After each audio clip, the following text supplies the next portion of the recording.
A young bee had passed his intermediate level exams. He now knew everything about flowers. He understood how they used photosynthesis to make oxygen and which ones produced the best pollen. Bees had an important dependency on pollen.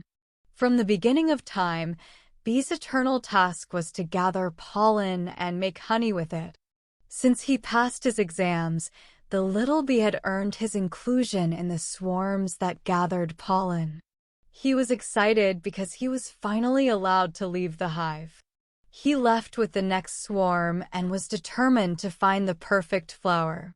Soon he saw a large, vibrant flower full of pollen. He landed on a petal and walked toward the pollen at the flower's center. Immediately, he began rolling in the pollen, gathering it on his legs and wings. The fine texture of the pollen tickled when it stuck to his body. It was the best experience the little bee had ever had. He gathered as much as he could. But when he was flying back home, he realized that all the pollen had an adverse effect. He had no control over his flight. The intermittent wind fluctuated in power. He was blown to and fro.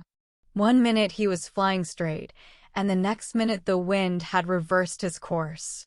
He tried to dump some of the pollen, but it acted as an adhesive. He couldn't get it off. He became tired and fell to the ground. "What am I going to do now?" he thought. Just then, his mentor landed next to him and began cleaning the excess pollen off the little bee. "You shouldn't have taken so much," his mentor said. Finally, with the pollen off of him, the bee easily regained his strength, and like a phoenix, the young bee flew back into the air.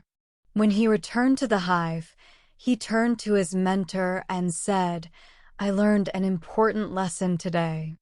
I will never be greedy again."